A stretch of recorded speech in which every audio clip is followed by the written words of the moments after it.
Hey, y'all, before we get into this week's episode, just wanted to let you know that this week we are doing a community giveaway.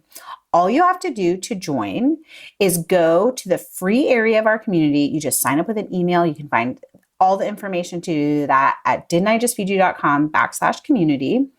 And you'll find a thread there about the giveaway. Just go ahead and say, hey, on that thread. And then at the end of the week, we will draw 2 names to get annual memberships for our paid community. That gives you access to those 2 bonus episodes every month, recipes, more direct access to us, and more. So make sure you join the community today so you can be entered for that drawing at the end of this week.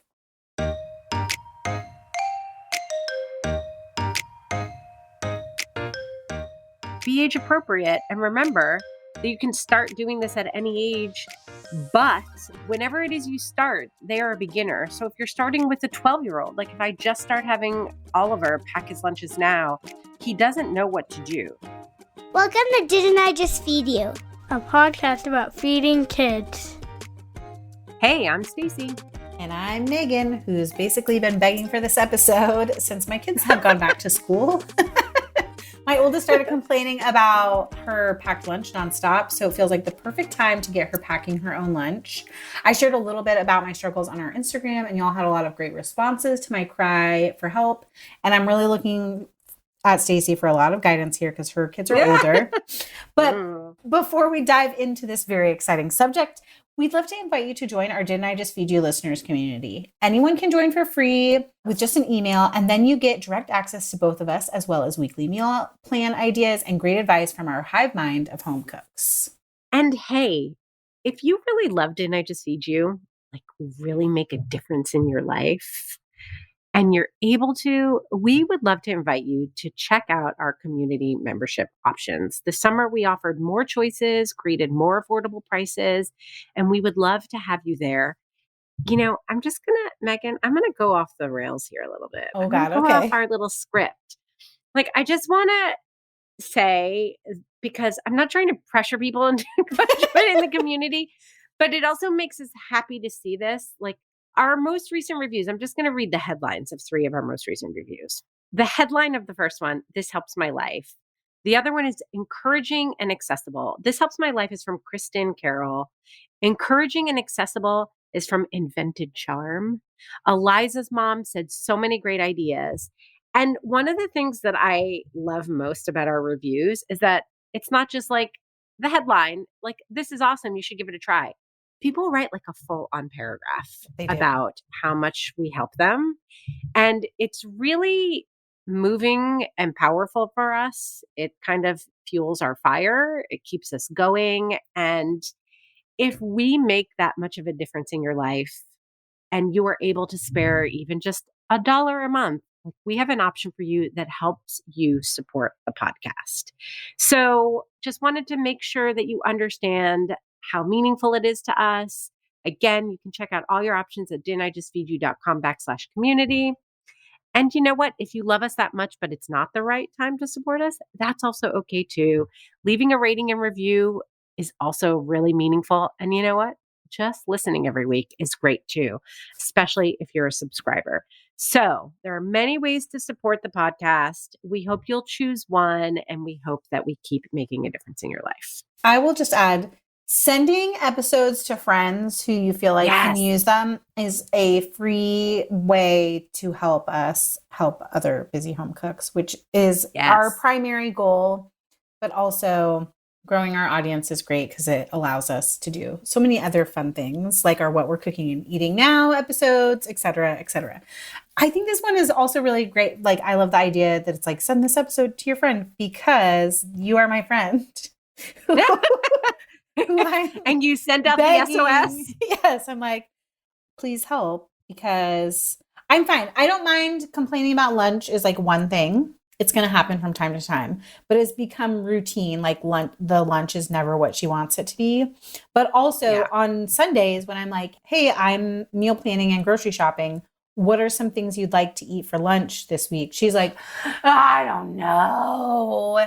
And then she complains about lunch also. Like, you can't say you don't want to contribute ideas and then not help in some capacity. Totally. So it's interesting. This wasn't where I was going to start originally, but I'm going to start here now, which Yeah. is that, being someone with a background in developmental psychology, I'm always sure, like in my little notes, I have like be age appropriate. And remember that you can start doing this at any age, but whenever it is you start, they are a beginner. So if you're starting with a 12-year-old, like if I just start having Oliver pack his lunches now, like he doesn't know what to do. So you still have to treat him like a beginner. I would still have to treat him like a beginner. Yes. So there's this balance, this dance between ability and experience that I think is really important. I think oftentimes, and maybe I'm just projecting, and this is about me, I'll do certain things and do them and do them and do them. And then I'll get frustrated. I'm like, you know what? Do it yourself. And then I'm like, I'm already frustrated and I hand it over, and I'm handing it over in a way where I'm not doing a great job of kind of transitioning my kids into the responsibility. Yes. And then especially now that I have older kids, I'm like, why do you need a transition? You're 12, figure it out. I'm like, I don't think that's really fair. And I don't think it helps the scenario that we're all trying to solve here, which is teaching our kids a little bit of responsibility, empowering them, hopefully reducing some food waste, right? Because hopefully if they're packing their own lunches, they're having more of a say and they like what's in their lunch. So I feel like there's a lot going on there that's developmental for Yes. Ella.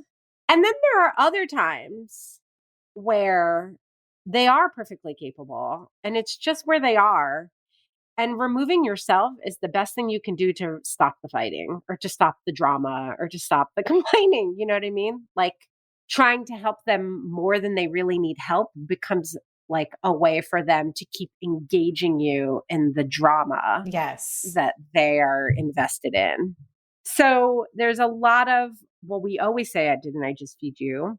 Like taking a minute to like breathe, hear our advice, know that it's really flexible, but then think about like what's right for me and my family and my kid and where my kid is right now. It sounds to me like where I would start, because we've talked about Ella and Isaac are not nearly the same age. There are many years between them, but they have a lot of overlap and similar. They are like cut from the same cloth. They're both the oldest. They're both Capricorns. Totally. Yeah. And I should clarify too, like that's the very succinct, like, oh, she's complaining about lunch. So I'm like, oh, pack your own damn lunch. It's not quite as cut and dry as that she has been like, can I just put like in frustration, can I just pack my own lunch? And I do feel like it's an opening to do that correctly. And I feel like I've really only made one attempt of like, well, what do you want to have on hand for packing lunches? And so I think starting with this idea, like assessing if she's ready, but then also getting myself set up to actually teach her is hugely important. And I don't want to speak for Ella in this regard, but I will say that like Isaac runs anxious and has a lot of like, there's a lot of push and pull with him, and which I think is typical of a lot of first kids. And it's not something that's rare, but I do think his anxiety adds another layer of that where like sometimes his complaining really does mean he's ready to do something, but he gets really anxious even when he's ready to do something completely on his own. Yeah. Because he wants to do it right. Like he wants to, there's just a general anxiety about like, okay, now this is something I'm adding to my list, to my to-dos, to my responsibilities. And so he often wants me like by his side. So there is also a component of exactly what you're saying, like setting him up and then me just kind of being there and being patient through his complaining, which a lot of times is really just an expression of his anxiety until he feels like he's mastered it. And then once he's mastered it, he's like, I got this. You can go now. Yeah. Thanks, lady. Go. Thanks for putting up with my complaining. Now you can get out of here. Please go. And I'm like, okay, that was a rewarding experience. Yeah, both of them, their please go away, which is never that polite, is it's a hard one. Okay, so it's a hard one. We want to say it's like looking at what's when they're ready, or even when you're ready and you need that extra layer of help before you do anything else. And then what? Yeah. I think that it's helpful no matter what age. Tell them a basic formula. Okay. I come back to this idea that I used to subscribe to like completely wholeheartedly. Now I have some questions about, But anyway, it is what it is. Ellen Satter, from a while ago, like she devised this idea of the division of responsibility many, many years ago. But I still think it's one that I return to, even if I need to riff on it a little bit, if I feel like it was a little rigid in its original presentation. But the upshot, and there are variations based on how old your kid is, but the upshot is you choose what they eat, they choose whether and how much. And in different seasons of childhood, it's sometimes they also choose when, but that's not the case here because lunch is when school says lunch is going to be. So you choose what they eat, they choose whether and how much.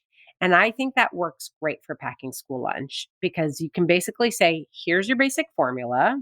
I really think it helps to have a lunchbox that has like a certain number of fixed areas, components, because it can be really like you can literally attach numbers to it if you have a math child or a kid who's really young.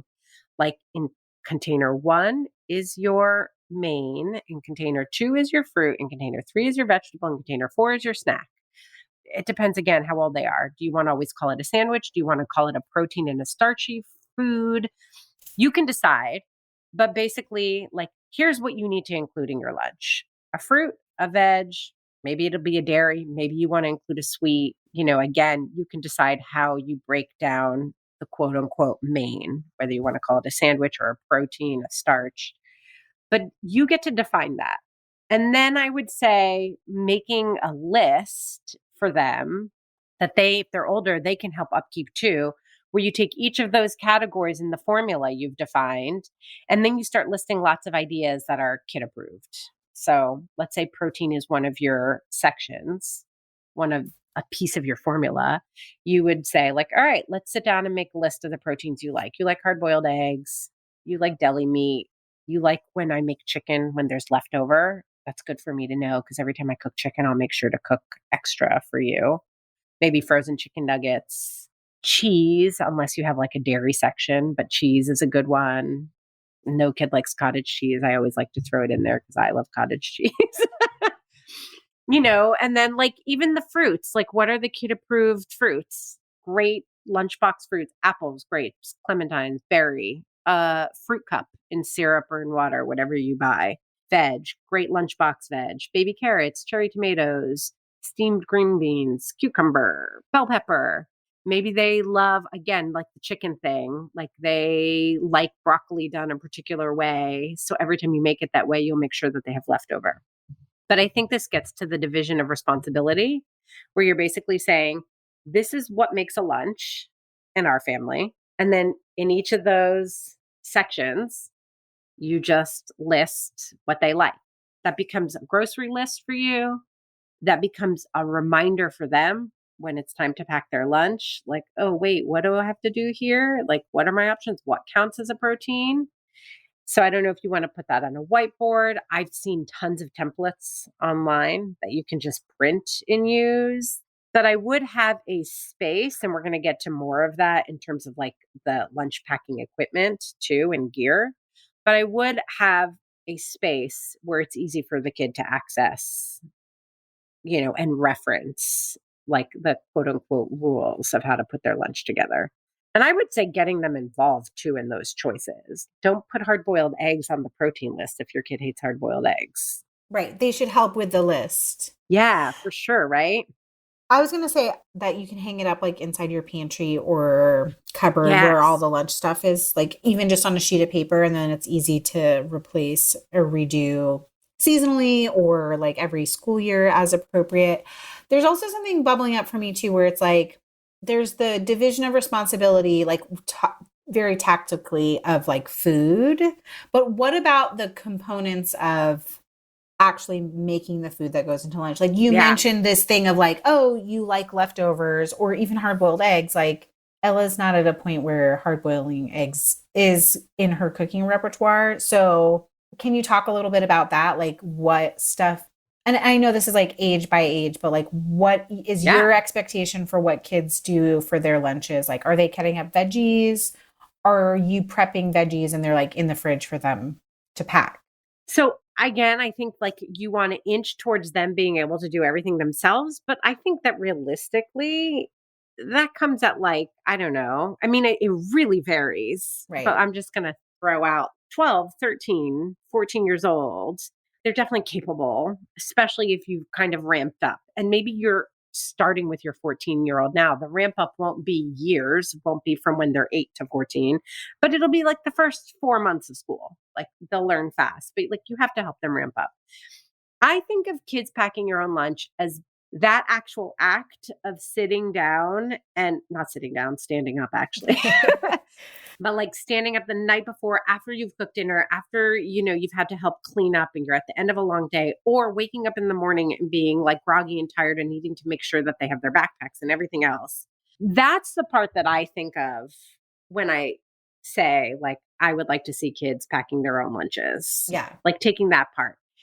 The prep part is something that I've always incorporated into other parts of my routine. So I think this is a little bit of a personal answer that may not work for everyone. And I'd love to hear in our community if people make their kids, especially older kids, do the prep work. Hard-boiled eggs is something I would do on the weekend because I also want to have hard-boiled eggs for my lunches and for my breakfasts. Cutting up veggies, I definitely think is something that's easier for kids. I think you empower kids to make their own school lunch and to include those veggies, which all the parents are always like, how do I get them to pack a veggie and not just like cheese and yogurt and a brownie? Fruit snacks in their fruit compartment. Right. Right. So like the more prepped you have it, the more likely they are to grab it because, the joke is that kids are lazy. The reality is that kids have a lot going on. Yeah. And like, this isn't their priority. And like, who wouldn't want fruit snacks instead of fruit? You know what I mean? Like, that's like a perfectly reasonable choice to make when you're 12 years old. Yeah. You know what I mean? When you think about it from their perspective.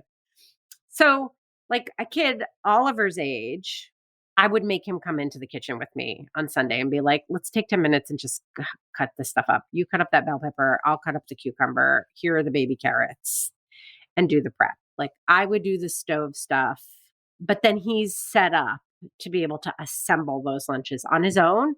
Because another part of school lunch is the emotional piece of it. Like it's annoying to like be harried in the morning, put together a school lunch and have Ella come home and be like, this sucked. Yeah. That's emotionally exhausting. Yes. If you can take that piece away, even though you've had to prep hard-boiled eggs and cut up some veggies on Sunday, if that piece is gone and she assembled her own lunch on Monday morning, I think you'd feel really satisfied. It's a guess. But no, I would. I'm guessing you'd feel a lot better. I would feel differently, yes. Yes. So like, I don't think this is about completely taking away all of our quote unquote work around it. Which I think that's like a really important thing to understand, right? Yeah. Because I think especially like family-centric food media is like, oh, here's the 10-step plan to get your kids to pack their own lunch. And it doesn't actually mean that you're not involved at all in their lunch packing. You're just involved in a different way. Yeah, this is the honest part of the conversation. I mean, it could be even as simple as like you take the yogurt squeezers out of the box and put them in a fridge container so that they're easy to grab. Yes. I mean, that is work.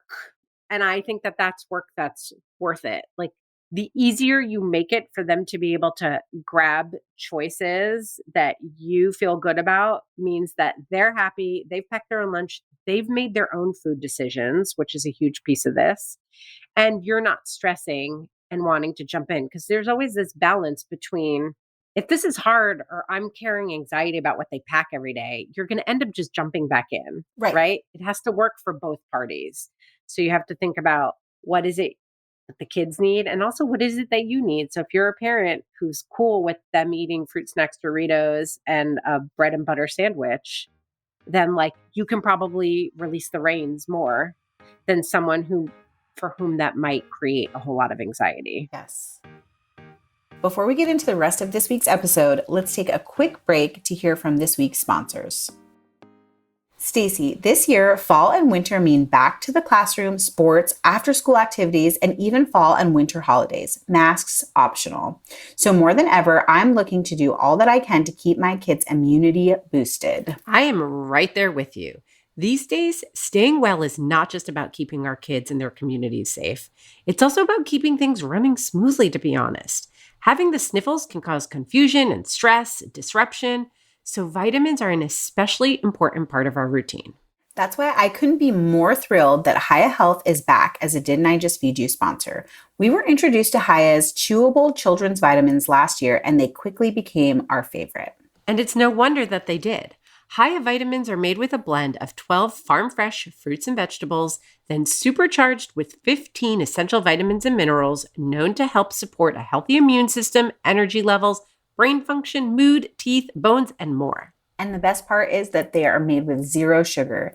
Did you know that typical children's vitamins are filled with as much as 2 teaspoons of sugar, a bunch of chemicals, and other stuff that many parents try to avoid? None of that is found in Hiya vitamins. It's also hard to beat their convenience.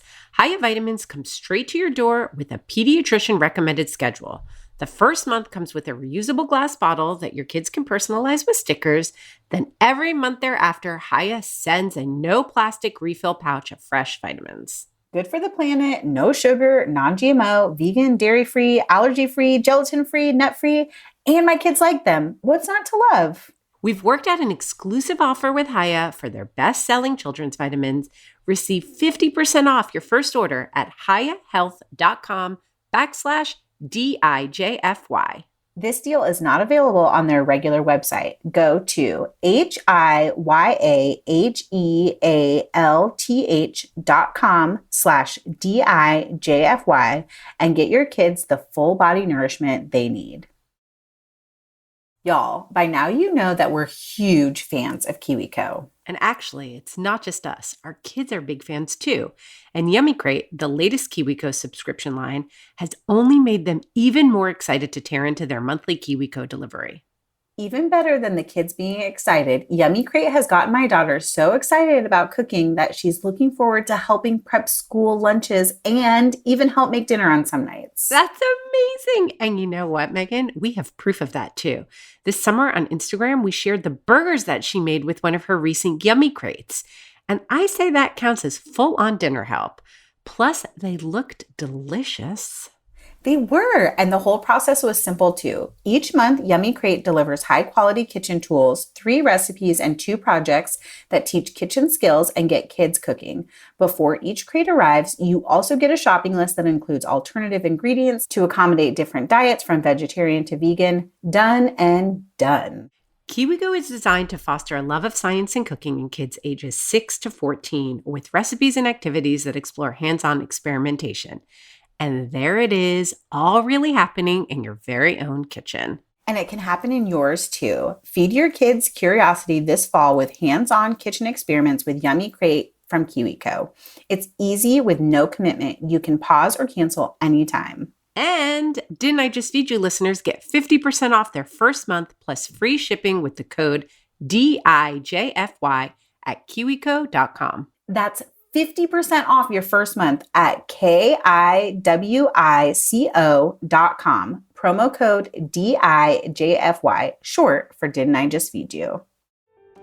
Hey parents, if you have a little one under 6, this message is for you. If you're into this podcast, I know you're going to love the Mama Knows Nutrition podcast. I'm Casey Barnes, registered dietitian nutritionist and creator of the Mama Knows Nutrition community. I'm like the nutritionist friend that you want on speed dial. I help with problems like, why the F does my toddler never eat dinner? And also chat with amazing down-to-earth guests like therapists and food scientists who cut through the BS. You'll learn something new, you'll laugh, hopefully, and you'll feel less alone in this whole parenting thing. Search Mama Knows Nutrition, that's spelled MAMA, wherever you listen to podcasts and follow along. I hope to hang out with you soon.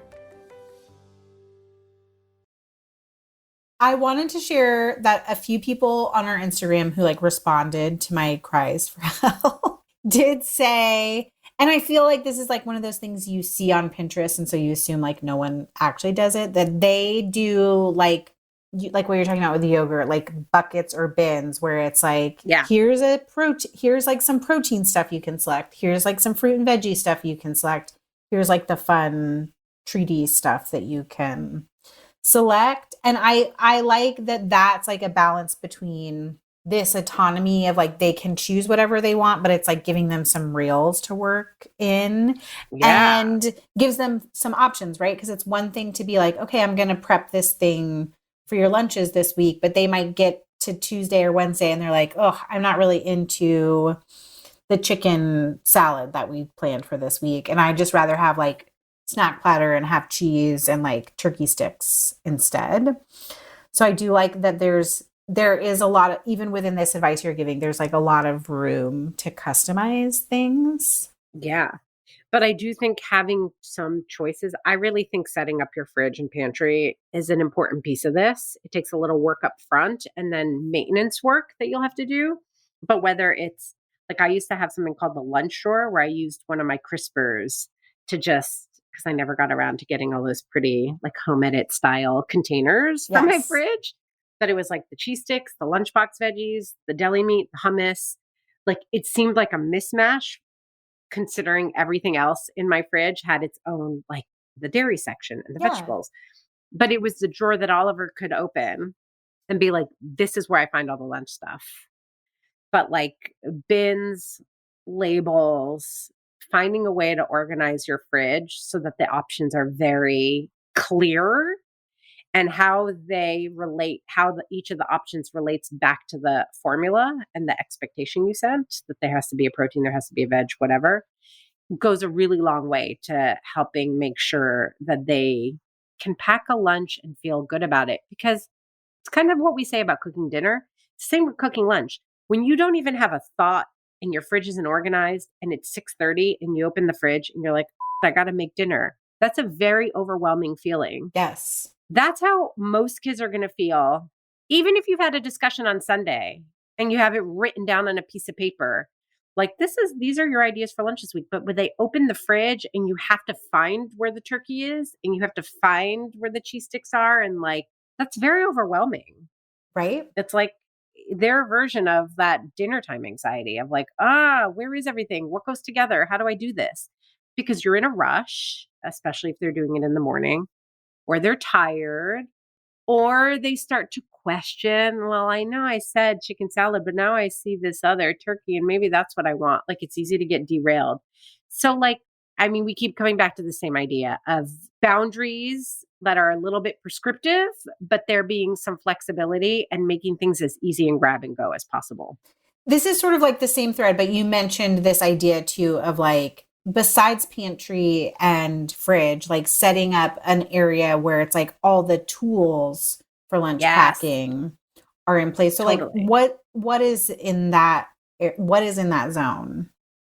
I think it depends. Like I don't have a lot of countertop room in Brooklyn. So like I had a little cabinet where I kept my stand mixer, but then there was a lot of like room around it. It wasn't neat. It wasn't pretty. The home edit would be like, oh, we have to organize this. But it was the one place where I kept the lunchbox bag, the thermoses, the cloth napkins. And the only thing I didn't keep there, although if Oliver had been younger when I started, I would have put him in a cup, like the cutlery. But like I've seen again on Instagram and Pinterest, but really simple stuff like getting, you know, those like wire mesh stationery organizers, like using that, but like everything they could need, the lunchbox, the cutlery, the thermos, the napkins, like all right in one caddy. So it's like, there's all my stuff I need. Boom. Open the fridge. I know where everything is. Boom. This container, this container, this container, this container. Did it. I've got it. You can, again, use labels. If you have a younger kid, you can help them. Related to the gear, I think also making sure after school that everything gets washed is really important too, because that'll even throw me off when I'm packing lunches. Right? You're like, oh my God, the lunchbox is like in the dishwasher. The heck? Yes. Or like in your backpack still. Oh gosh. So I think helping them take stuff out of their backpack and making sure that it gets washed the night before is also really important. Or having multiples if you have room and space for that. Yeah. I like very much this idea of like that even can be the place to start. Like if your kid is not ready to pack their own lunch, like get them starting to take their lunch out of their backpack every day and like get it washed as a starting point. Yes, absolutely. Are you doing any checking the first couple of weeks of them packing? Like, I know it's different for different ages, but like how much space are we giving to make sure that they're going to not come home hungry more than anything? Oh, that's a really good question. I think this will be really personal. My gut instinct, and I've never checked. I feel like if you do the setup, the whole point is to give them autonomy. Okay, so And no I checking. know I don't think checking, because then you become a little bit, it just becomes so easy. Again, I might be speaking just for myself. I would have a hard time not starting to fall into being the food police. Yeah. And I think that's like the whole point here is, yes, ultimately we're trying to get it so that like you don't have to pack a school lunch. But you already pointed out, this is an honest conversation. Like, how much time are we really saving? I mean, it's a pain in the ass. It's stressful. The fights, like there's a lot of value for us in this too. But I think a huge part of the value is also letting our kids make their own food choices, kind of saying like, generally speaking, this is good and this is what works. And now like you have to make your own food choice. If they cheat, if they lie about it, if you can, I would check afterwards. Some kids are smart enough to toss their food and be like, I have an empty lunchbox. See, my kids never did that. My kids always just like put everything back. And I could kind of tell like what they were eating. If it was all Doritos, if it was just like literally a box full of Doritos and they ate it all, I would have no idea except for the cheese toast. But like, I think it's fair to say if they're still complaining afterwards, if like a whole week of packing and they're still hangry, like having those conversations of like, wow, you seem like you're really hungry. Did you eat all your lunch? Like, do you think that there was something like, were you not filled up after lunch? Those conversations are a privilege to have. I know a lot of parents are working after school and can't have those. But if you're able to, I think they're very valuable. If you're able to connect with a caregiver or see if like aftercare can kind of like help you suss out, like, are they feeling sated? Are they going into the after school hour with good energy, good mood? But these are the kinds of conversations that empower kids to grow up to have their own relationship with food, which is the place that you and I always try to come from. You know what I mean? Not to guarantee that they've had a well-balanced meal or that they love kale, but that they know how to like manage themselves without feeling like food has control over them or someone's watching or mom's caring or that's healthy and this is terrible. So I wouldn't check. Okay. Is that crazy? No, I kind of love it. And there is something like, as we're talking, that's bubbling up for me. Yeah. Tell me. Of like, my mom did pack our lunch almost every day. It again was like a very different generation. And it was literally like a brown paper bag, a plastic baggie with like a PB&J or ham and cheese in it, a Capri Sun, a Little Debbie, some bag of like chips or pretzels, and like a piece of fruit. And I feel like we would look at that and be like, that's not very balanced. It's probably not enough to like keep us full during the day. But it was also like her doing her best. And so the fact that we can like sit here and obsess about like, should we check or should we not check is a huge privilege, as you mentioned. Yeah. And I kind of wish we mentioned this at the top of the episode too. Like my kids, when we lived in Boise, they loved, for whatever reason, like everyone that was the culture of the school. So many more students had school lunch, like had the cafeteria hot lunch. And it is a different school culture where we are at now, where more kids pack their lunch. But like, I would happily just put money in their lunch account and let them choose at school like where that? I would never be able to check. I have been asking, but I do think it's a different culture thing. Like, I think fewer kids eat hot lunch at this school. And I can really talk about like, it's a demographic thing. In Boise, we were at a Title I school where most kids got free or reduced lunch. And now we're like at a Blue Ribbon award-winning school, which was not like a choice necessarily. We just loved our house and we happened to be in a great school district. And it's a lot of like, Boise was a lot of like English language learners, a lot of immigrant families, and we're not in the same school. We're like in a mostly white, mostly affluent neighborhood in Tennessee now. So it's just that part's different. It is. And I think that these are all really important things to talk about because, I mean, even from the like privilege, like we're obsessing point of view. Yes. My kids eat school lunch. Yes. Oliver eats a bagel almost every day. I love Oliver does him. not eat a balanced lunch. No. Like 100% I can tell you, they don't have tons of sugary drinks, but like they're definitely sugary drinks. That's like the huge excitement when they get to move to the cafeteria in middle school that they're like, oh my God. Because like we come from a school that's a lot like your current school where half of these kids have never had a Capri Sun, or it's like the thing they have at the birthday party. Woo, crazy. Yeah. You know what I mean? So they're like, Jesus, we get to have, like, they're crazy about the drinks. They're like, oh, there's lemonade in the cafeteria, which is like a whole other like can of worms problematic. Right. The if you sugar really think about problem. it. Yes. And just like how they obsess over it when you restrict it and whatever. Anyway, yes. Not for this conversation. We've definitely talked about it before too, in some capacity. Yeah. For sure. But I don't know, like how important is it that we be judging what it means for them to have a balanced lunch? Like you're fine and you had the lunch that you just described. I pretty much had the same exact thing, except I had no sugar because my mom was extreme in the other direction. Yeah. And I just used to like trade. And I used to take, I've said this before, I used to take hot chocolate packets from the cafeteria and like lick my finger like a dipstick and put it in the hot chocolate packet because I was so freaking desperate for sugar. Yeah. My mom was so restrictive about sugar. So like, I don't know, like I don't think we need to obsess. I think, like I said, if you just go into this thinking about what's the problem I want to solve, how am I going to make sure that this is a sustainable process for me? If you're going to feel super anxious about what's in their lunchbox every day, I would say it's better for you to just continue packing it than to make them pack it to make a point, but then be food police over them. That seems to me just in my gut. I'm not trying to judge, but like, I feel like in my home, I would end up doing more harm that way. Yes.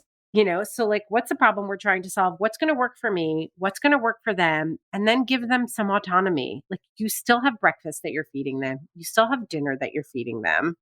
There are many years ahead. There are many seasons ahead. Isaac now goes out for school lunch. I really like it goes from eating bagels every day to being able to eat like Taco Bell every day. Right. It only gets worse. Isn't that what we're all learning? Also, there's something. It only gets worse, guys. So just relax. There's something, I keep using the term bubbling up, but this is not a fully formed thought here, but hear me out. I know that we are the generation of like helicopter moms. We even got a lovely review about how we're boring white helicopter moms once, Yes. which remains my favorite. Just because it's like a very well written negative review. Like I love that. But like I was a latchkey kid, as were you. And is there something lost in this like helicopter parent generation where kids don't have the opportunity to like get weird? Like eat just a whole bag of Doritos for lunch, or like stick their finger in the hot chocolate packet to get a little sugar buzz. Like totally. Yeah. So I'm really like, for us, the thing is like I need some things to be off of my plate. I also actually maybe even less than that. It comes back to this like larger thing in our family where I carry more of the mental load. Like everyone needs mom. They're the classic things that you like see memes on the internet of like Brian will be sitting down on the couch watching soccer with a beer and the kids will walk right past him to me cooking in the kitchen and ask for help with something. Yeah. And so the lunch thing is less about like, what is she eating? And is she going to stop complaining, as much as it's about like, hey, this is one thing that I'm doing every day that you're maybe like a little bit taking for granted that you could do for yourself. And I don't know, because I think putting money in her lunch account and letting school deal with it or having her do it, I do think either of those would be great, because the problem you're really trying to solve is just getting something off your plate. Yes. So that you can also say to her when she complains, in a nicer way, but like, that's not my problem. Like, I'm not going to have this conversation. Yes, like you've been set up I don't already. have room to have this conversation.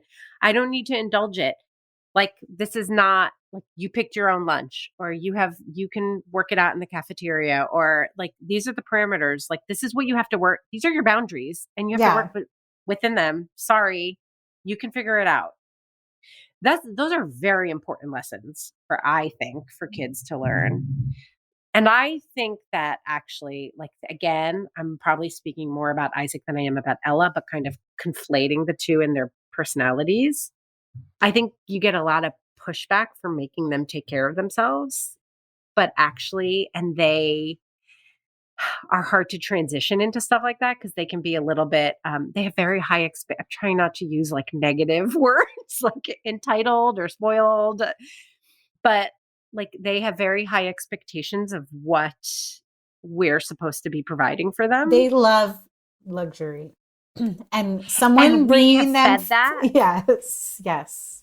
We have indulged that, and that's okay. Like, I don't feel bad about it, but like the same way, like I've had seasons where I'm like, I don't want my kids to pack their own lunch. I don't feel bad. I want to pack it. Like, I can afford it. It's making me happy. It's sending a little love. Like, they're all different seasons. But I have found that Isaac, oftentimes when he's pushed a little bit harder and then he does it successfully, feels really, really good. Yes. And that like, just as someone who has a kid like that who's older, that more and more and more becomes what I see as a very important part of my job with him. It's like, no, I know you're going to be pissed. I know you're annoyed. I know you hate this. I know you're mad at me, but you can do this yourself. Yeah. And I'm removing myself now. And then when he starts to get good at it, he's really happy with himself. So I don't think you have to make your kid pack their own lunch. Yes. If you don't want to, or it doesn't solve the right problem for you, then like, don't feel bad. I think if you're eligible for school lunch, I think that's a win-win in a lot of families, for the parents, for the kids, and also for your community, because there's a new rule. I don't know if that's the right word, but you have to actively sign up now and prove that you're eligible for school lunch, where it used to be free for everybody, everyone, no matter what. That's a change this year. So if you think you're eligible, it's really important to look it up and sign up and encourage, spread the word, tell the rest of the people in your community, because these programs thrive when people use them. Right. If we can show a need, there's more initiative for it to be provided for free, as it had been during the pandemic. Okay. Yeah. Any last parting words, or we're going to go to the best place? Okay. One more thing. There can be a lot of rut and a repetition in your kids' lunch. It's totally fine to eat the same exact thing every day. It's like we were talking about, we already kind of touched on it with the, like, do you check their lunch? But like, who cares? Let it go. If you're really giving them the responsibility, set them up and give them the responsibility. If that's too hard for you, then give them some other responsibility and keep packing lunch, or let school do it. Don't obsess if they eat a cheese sandwich every single day. I want to eat a cheese sandwich every day. That came from personal experience, that example I'll have. Or a bagel every day. Yes, I was surprised. I don't like bagels every day, but yes. I don't either, but Oliver clearly does. There was something recently, because I've been sharing the kids' lunches on our Instagram at Didn't I Just Feed You? And a lot of people responded when I was like, hey, ham sandwiches again, because we woke up late, but also because they ate it. And like, this is your reminder that they can eat the same thing. We're just culturally, in our white helicopter mom culture, we've gotten wrapped up in this idea that it like has to be an exciting bento box of delight every single day. And it really does not have to. It does not. I cannot wait to hear more from our community. You mentioned it already. We are at Didn't I Just Feed You on Instagram. People already chimed in. I thought it was so funny because a huge majority of the responses, I guess a majority is huge. That made no sense. You all know what I mean. Were like, no, please tell me, how do I get them to pack lunch? So it was just funny. A lot of people seem interested in this. They do. But then, aren't doing it. So I'm curious if maybe like, if you've done it, to chime in the community, like if it hasn't worked, tell us why. Did the practical suggestions, is it just about the bins and the setup and doing a little prep? I don't know. I'm so curious to hear. We hope that you've joined us in our community. If you have not, go to didn'tijustfeedyou.com/community. The conversation is happening on the main board, which you can access for free. You don't have to become a supporting member to get access to that free conversation. It is the best place on earth, if you ask me. So join us. You can find more info about that at didn'tijustfeedyou.com/community. Also keep in touch by signing up for our newsletter. A huge thank you to our wonderful producer, Samantha Gatzik. I'm Megan. And I'm Stacy. Stay sane and well fed until next week. Hey, cut the music. Before you guys go, don't forget about that community giveaway. Again, go to didn'tijustfeedyou.com/community. Join the free area. It costs you nothing. Post on the giveaway thread, and then you're entered for a chance to win an annual membership. And with that annual membership, you get 2 bonus episodes every single month in a private feed. You get access to a private Instagram. You get access to our recipe section. It's so great. You want to enter to win? Do it now.